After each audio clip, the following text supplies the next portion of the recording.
అదే RTV app వార్తల్ని క్షణాల్లో చదివే అవకాశం ఉంటుంది. ఒక న్యూస్ పేపర్, ఒక టెలివిజన్ ఛానల్ మీ చేతుల్లో ఎప్పుడూ ఉంటాయి. ప్రస్తుతం మనం కరీంనగర్ జిల్లా గంగాధర్లోని ప్రభుత్వ ఆసుపత్రిలో ఉన్నాము. మనతో పాటు డాక్టర్ సౌమ్య ఉన్నారు, జనరల్ ఫిజిషియన్ ఉన్నారు. ఈ మధ్య చూసినట్లయితే వర్షాకాలంలో సాధారణంగా కొన్ని రకాల వ్యాధులతో సతమతం అవుతుంటారు, కానీ ఇప్పుడు సెల్యులైట్ పంజా విసురుతుంది. అసలు ఇదేంటి, దీని కారణాలు ఏంటి రావడానికి, దీనికి ఎలాంటి జాగ్రత్తలు తీసుకోవాలి వెల్లడించడానికి మనతో పాటు వైద్యురాలు ఉన్నారు. ఒకసారి వారితో మాట్లాడదాం. మేడం, ఇప్పుడు సెల్యులైట్స్ చాలామంది సఫర్ అవుతున్న పరిస్థితి ఉంది కదా, దీనికి సంబంధించి అసలు ఏంటి, ఇది ఎందుకు వస్తుంది, దీని లక్షణాలు ఎలా ఉంటాయి, ఏం చెప్తారండి?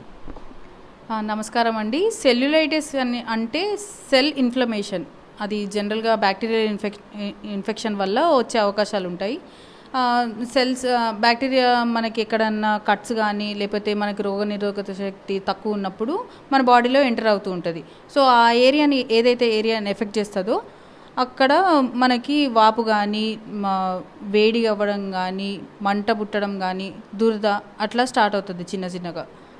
ఓకే, అంటే వర్షాకాలం ప్రారంభంలో ప్రధానంగా చూసినట్లయితే సీజన్ వ్యాధులతో అయితే సతమతం అవుతుంటారు కదా, కానీ ఇప్పుడు ఈ మధ్య చూసినట్లయితే గత సంవత్సరం కావచ్చు, ఈ సంవత్సరం కొంత సెల్యులైట్తో బాధపడుతున్నారు. అంతేకాకుండా 50 సంవత్సరాలు నిండిన వారికి ఇది కొంత ప్రమాదకరంగా ఉంటుందంటూ సైతం కొంత వైద్యులు అయితే సూచిస్తున్న నేపథ్యంలో దీని లక్షణాలు ఇంకా ఎలా ఉంటాయి, అంటే ఎలాంటి జాగ్రత్తలు తీసుకోవాలంటారు?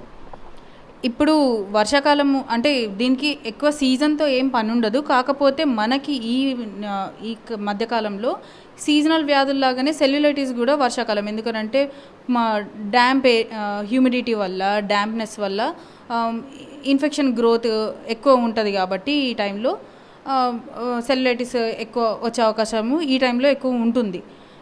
50 years పైబడిన వాళ్ళల్లో కొంచెం ఇమ్యూనిటీ అనేది తక్కువ ఉంటుంది. కాబట్టి అలాగా డయాబెటీస్ కానీ, హెచ్ఐవి కానీ, ఏదైనా కానీ ఇమ్యూనో కాంప్రమైజ్డ్ కిడ్నీ డిసీజెస్ కానీ, హార్ట్ డిసీజెస్ కానీ ఇలా ఉన్న వాళ్ళకి ఇన్ఫెక్షన్ ప్రోన్ ఉంటారు వాళ్ళు. అంటే ఏదన్నా అటాక్ చేయడానికి వాళ్ళకి ఈజీగా ఉంటుంది అనమాట. వాళ్ళకి అంత ఇమ్యూనిటీ ఉండదు వాళ్ళ బాడీలో.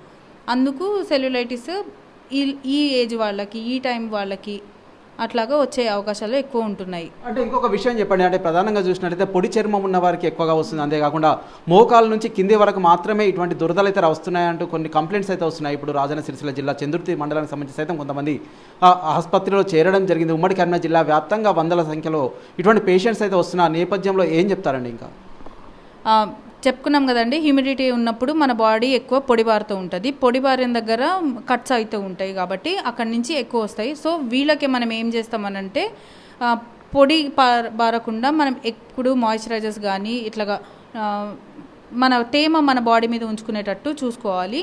సపోజ్ ఏదన్నా అక్కడ దురద కానీ లేకపోతే ఏదైనా ఇరిటేషన్ కానీ ఏదైనా వస్తే వెంటనే దాన్ని సివియర్గా గోకడం కాకుండా దాన్ని డ్యాంప్గా సేమ్ మళ్ళీ కూల్ క్లాత్ కానీ, నీట్ కూల్ కాటన్ క్లాత్ కానీ లేకపోతే మాయిశ్చరైజర్ కానీ అట్లాంటివి చూసుకుంటూ ఉండాలి. తగ్గలేదు అని అంటే కనుక ఖచ్చితంగా హాస్పిటల్కి వచ్చి చూపించుకున్నప్పుడు ఏమవుతుంది అని అంటే మనం అక్కడ ఇన్ఫెక్షన్ ఉంది అట్లా అనుకుంటే మనం యాంటీబయాటిక్స్ ప్రిస్క్రైబ్ చేస్తాం. ఇది స్టార్టింగ్ డేస్లోనే ఉన్నప్పుడు 4 to 5 days యాంటీబయాటిక్స్ వాడితే దీనికి నివారణ అనేది మనకి ఉంటుంది. 90% ఇదే. కొంతమంది నెగ్లెక్ట్ చేయడం వల్ల అదే తగ్గుతుంది, అదే చూడడం అని గోకడం వల్ల విగ్రస్గా అది ఇంకా ఎక్కువ అయ్యే అవకాశాలు ఉంటాయన్నమాట. ఓకే, అంటే ప్రస్తుతం చూసినట్లయితే మీరు హెచ్ఐవి కావచ్చు, క్యాన్సర్ బారిన పడ్డ పేషెంట్స్ కావచ్చు, అంతేకాకుండా మధుమేహంతో సతమతమయ్యే వారికి ఇటువంటి లక్షణాలు కావచ్చు, అంతేకాకుండా ఇటువంటి వారికి వ్యాధి తీవ్రత అధికంగా ఉంటుందని వెల్లడిస్తున్నారు. కాబట్టి ఇంకొక విషయం చెప్పండి, అంటే ప్రధానంగా ఇది అయితే కొంత మొదటి దశలో గుర్తించకపోతే కిడ్నీలపైన సైతం ఎఫెక్ట్ పడుతుంది, ప్రాణానికి సైతం ప్రమాదంగా మారే అవకాశాలు ఉన్నాయంటూ కొంత ప్రచారం అయితే జరుగుతుంది. ఇది ఎంతవరకు నిజమండి? దీంట్లో వాస్తవం లేకుండా పోలేదు. మధుమేహం అనంటే దీంట్లో కూడా ఇమ్యూనిటీ తక్కువ ఉంటుంది.